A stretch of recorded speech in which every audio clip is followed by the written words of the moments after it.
হত্যা করে থাকেন তাহলে আপনাদের গায়ে বাড়া জানাজা করার লোক খুঁজে পাবেন না। যদি এই গল্পটি সত্যি না হয়, পুলিশ যেভাবে এই সমস্ত গুরুত্বপূর্ণ অপরাধীদের গ্রেপ্তার করে গল্প তৈরি করে। দর্শক, অন্তর্বর্তীকালীন সরকার ডক্টর ইউনূস ছাত্রদের সাথে কি করল?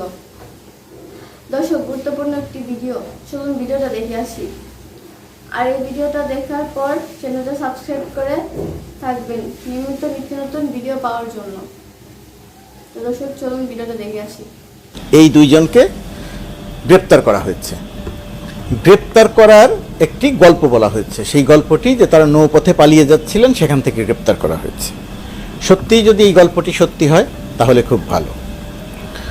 আর যদি এই গল্পটি সত্যি না হয়, পুলিশ যেভাবে এই সমস্ত গুরুত্বপূর্ণ অপরাধীদের গ্রেপ্তার করে গল্প তৈরি করে, এটা যদি সেই গল্পের অংশ হয় তাহলে তত্ত্বাবধায়ক ইন্টারিম সরকারের উপদেষ্টা যারা আছেন, যিনি আছেন, তাকে এই জায়গাটিতে পুলিশকে কঠোর বার্তা দিতে হবে। কোনো গল্প বলা যাবে না। পুলিশের চাকরি কোনো সৃজনশীল গল্প বলার জায়গা নয়। সেখানে ঘটনা, ফ্যাক্ট সেটা বলতে হবে, সেটা ধরতে হবে।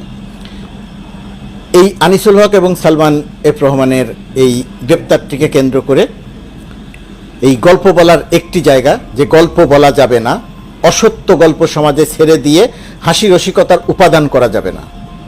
এটা করলে কি হয়? এটা করলে ওই অপরাধীর অপরাধ চাপা পড়ে যায়। তখন ওই হাসি রসাত্মক গল্প প্রাধান্য পায়। এটা মোটেই হাসির গল্প নয়। সালমান এফ রহমান বা আনিসুল হকের গ্রেপ্তার বা আরও যারা অন্যদেরকে গ্রেপ্তার করা হবে, এগুলো মোটেই হাসির গল্প নয়। এগুলো বাংলাদেশের অস্তিত্বের সঙ্গে সম্পর্কিত। সেই অস্তিত্বের সঙ্গে সম্পর্কিত বিষয় নিয়ে কোনো হাসি রসিকতা পুলিশকে করতে দেয়া যাবে না। উপদেষ্টাকে, প্রধান উপদেষ্টার কাছে বিনীতভাবে অনুরোধ থাকবে বিষয়টি নজরে রাখার জন্য।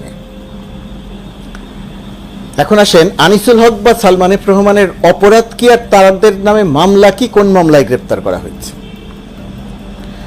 আনিসুল হক এবং সালমান এফ রহমানকে গ্রেপ্তার করা হয়েছে নিউ মার্কেট থানার একটি মামলা, গাড়ি ভাঙচুর বা গাড়িতে আগুন দেয়া, এই জাতীয় একটি মামলায়।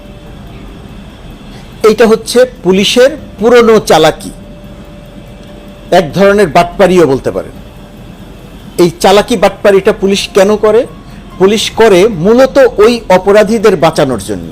পুলিশ ওই অপরাধীদের থেকে সে সুবিধা পায়, এই অপরাধীদের সে বাঁচাতে চায়। আর সরকার, যারা সরকারে থাকে, তাদেরকে দেখাতে চায় এই দেখো গ্রেপ্তার করলাম।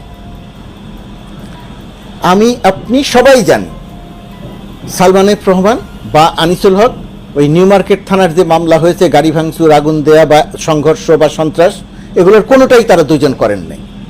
এখন বলতে পারেন হুকুম দিয়ে করিয়েছে। হুকুম দিয়ে যদি করিয়েছে যদি হয়, তাহলে সেটা হবে শেখ হাসিনার নামে মামলা। সালমান এফ রহমান আর আনিসুল হকের নামে সেই মামলা হবে না। কিন্তু পুলিশ তাদেরকে গ্রেপ্তার করেছে ওই মামলায়। এটা হচ্ছে জেনে বুঝে এদেরকে গ্রেপ্তার করা হয়েছে এবং দেখানোর জন্যে, মানুষকে খুশি করার জন্যে, সরকারকে খুশি করার জন্যে তারা একটা মামলা দিয়ে তাকে গ্রেপ্তার করে দেখিয়েছে। মানুষ খুশি যে এই দেখো সালমান রহমানকে গ্রেপ্তার করা হয়েছে, আনিসুল হককে গ্রেপ্তার করা হয়েছে। কিন্তু এই গ্রেপ্তার করা যে হয়েছে তার মূল অপরাধকে আড়াল করার জন্যে, সেটা আমরা বুঝতে পারবো না। এখন প্রশ্ন হচ্ছে এই দুইজনের মূল অপরাধটা কি? আনিসুল হকের এবং সালমান এফ রহমানের অনেক রকমের গল্প আছে। আনিসুল হক এবং সালমান এফ রহমান একটা কথোপকথন আছে, জয়কে কেন্দ্র করে, একটা কাজ দেয়াকে কেন্দ্র করে একটা কথোপকথন আছে, টেলিফোন রেকর্ড ফাঁসের ঘটনা আছে। পুঙ্খানুপুঙ্খভাবে তদন্ত করতে হবে, এই দুইজনকে রিমান্ডে নিতে হবে।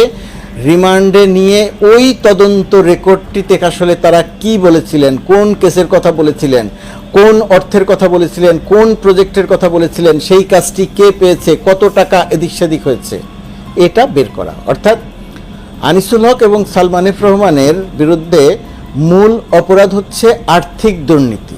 সালমান এফ রহমানের বিরুদ্ধে তো কোনো সন্দেহই নাই যে আর্থিক দুর্নীতি। ব্যাংকগুলোকে নিজের, ভাই একটা ব্যাংক আছে আইএফআইসি ব্যাংক, এটা নিজেরা খালি করেছেন। ব্যাংক, বহু ব্যাংক থেকে নামে বেনামে ভুয়া কাগজপত্র দিয়ে লোন নিয়েছেন, লোন নিয়ে টাকা পাচার করেছেন, কিন্তু সেই টাকা ফেরত দেননি। আবার প্রধানমন্ত্রীর উপদেষ্টা হওয়ার কারণে আইন করে নিয়েছেন যে এদেরকে ঋণ খেলাপি বলা যাবে না। শেয়ার বাজার থেকে কয়েক হাজার কোটি টাকা লুটপাট করেছেন। এই সরকারের প্রথম মেয়াদেই একটা তদন্ত কমিটি হয়েছিল, সেই তদন্ত কমিটি রিপোর্ট দিয়েছিল সালমান রহমান এই কেলেঙ্কারির সঙ্গে জড়িত, কোনো ব্যবস্থা নেওয়া হয়নি। এই রকম একজন লুটেরাকে উপদেষ্টা বানানো হয়েছে, চুরি বাটপারির সুযোগ দেওয়া হয়েছে, আর এখন গ্রেপ্তার সময় ইন্টারিম সরকারের সময় করার সময় গ্রেপ্তার করা হচ্ছে নিউ মার্কেট থানার ভাঙচুর বা আগুন দেওয়ার মামলায়। কি নির্দয় না, কি নির্দয় না, মানে কি রসিকতা, মানে ওদেরকে বাঁচাতে হবে, মূল অপরাধ যেন সামনে না আসে। আনিসুল হকের অপরাধকে যেটা বললাম, টেলিফোন সংলাপ ফাঁস হয়েছিল, সেটা তদন্ত করা দরকার। আইনের যে অপব্যাখ্যা দিয়েছে সেটার কারণে তার শাস্তি হওয়া দরকার। আইনমন্ত্রী হয়ে মানুষকে সুযোগ সুবিধা দিয়ে যে সুবিধা নিয়েছেন সেগুলোর বিচার হওয়া দরকার। পুঙ্খানুপুঙ্খভাবে তদন্ত হওয়া দরকার যে তার মন্ত্রণালয়টি তিনি কিভাবে চালিয়েছেন, কত রকমের আইনি অপব্যাখ্যা দিয়েছেন।